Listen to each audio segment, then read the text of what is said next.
Hey, what's up guys? It's Andrew Santowski. I'm making you another UFC prediction video. This time, UFC Fight Night, Gane vs. Spivac goes down this Saturday, September 2nd, 2023. Prelims begin at noon Eastern time. It's going down from Paris, France. So let's get into it, guys. First prelim fight, Zara Fairn against Jacqueline Cavalcanti, and they made this a catchweight now. I don't really know what they're doing here with this, man. Fairn, Zara has not been able to make bantamweight her whole UFC career. I'm actually going to side with her here. She threw a lot of volume in the Josiane Nunes fight. Cavalcanti's only 5-1. Making her UFC debut is just red flag. She's like a minus. She is a minus 375 favorite currently on bookmaker. I'm gonna side with Zara Fairn here to pick up the W. Farid Basharat against Clayton Rodriguez. Rodriguez is on a one-fight winning streak. He beat Shannon Ross. We know Shannon Ross isn't anything to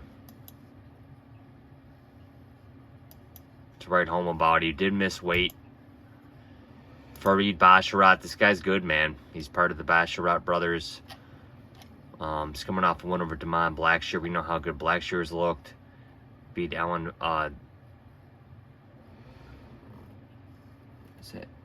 Bigoso on the Contender Series. But I'm going to side with Basharat here to pick up the win.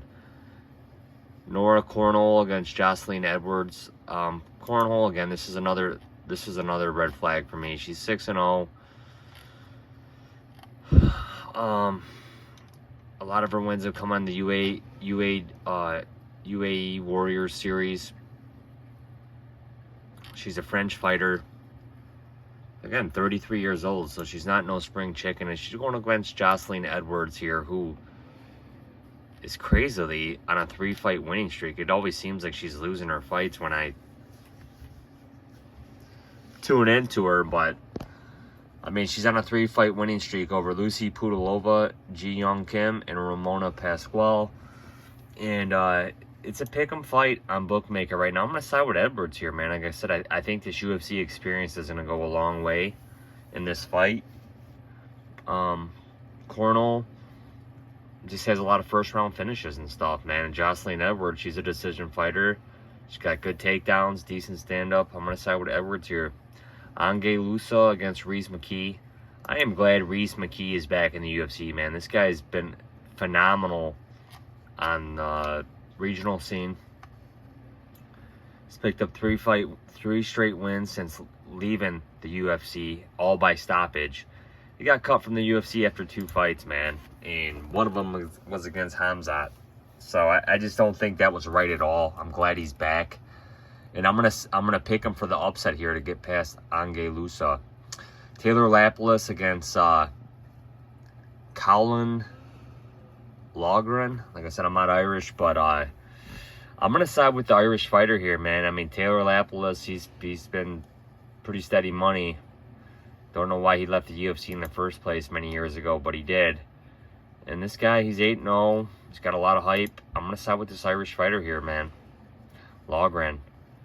Morgan Charriere against Manueto Zucchini. Again, guys, I don't really know much about these fighters. I'm going to side with Morgan Charriere here. She minus 370 favorite. I'm going to take Morgan here to pick up the win. William Gomis against Yanis Gamari. I'm going to side with William Gomis to continue his winning ways in the UFC. Volkan Oezdemir against Bogdan. I'm going to side with Volkan here, man. Volkan's a minus 180 favorite right now. Again, Bogdan, he's got all first-round finishes, so he's going to be dangerous in the first. But Volkan, that's where a lot of guys catch Volkan, is in the first round. You know, he gets caught. He lost to Krylov, beat Craig. I mean, he needs to win this fight. I'm going to side with Volkan here, man, but he might be shop-worn at this point. Benoit Saint-Denis against Thiago Moises. I'm going to side with Benoit Saint-Denis. I think he's a good fighter. He's got great stand-up and a great ground game, man. And this guy can really take a lot of punishment, man. And I can see this really turning into a grappling fight. We're going to see who the better grappler is for sure. I'm going to side with Saint-Denis, man. This guy's a tough dude. He showed some real heart in beating Ismail Bonfim. And Bonfim just gave up, in my opinion. But I'm going to side with Saint-Denis. Manon Fiorot against Rose Namajunas. Hey, Rose might look better fighting at flyweight. It's just so hard to trust Rose, man. I'm going to side with Manon Fiorot here, but we haven't really seen her on her back.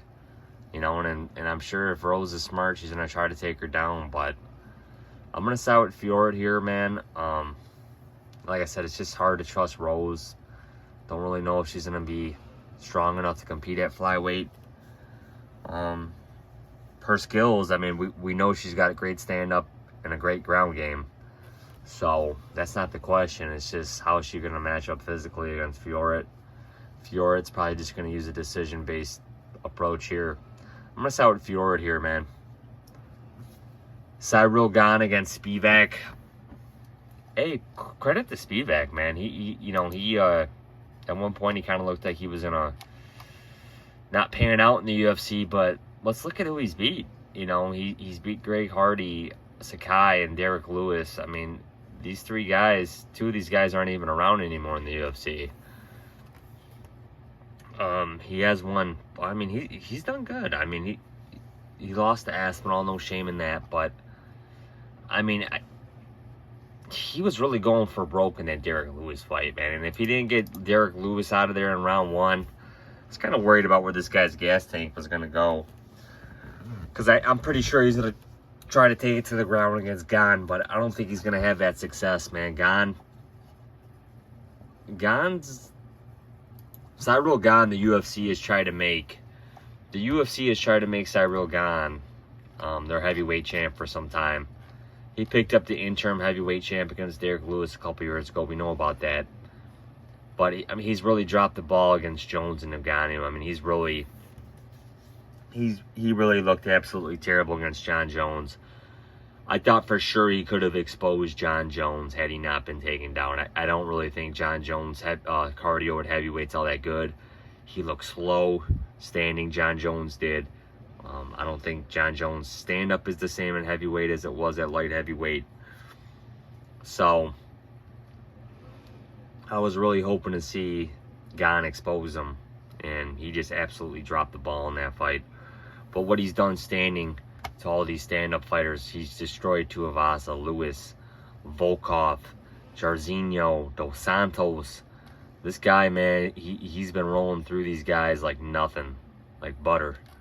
And I think he's going to get back on his winning ways here, just like he finished Tuivasa last Labor Day. I believe he's going to finish Spivac too. I'm going to go with a third-round finish.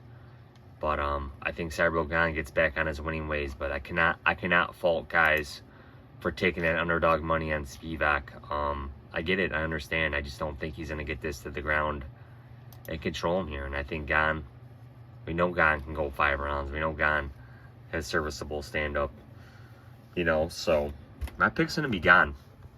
So, guys, my picks are Gane, Fiorot, Saint-Denis, Oezdemir, Gomis, Charriere, Loughran, McKee, Edwards, Basharat, and Fairn.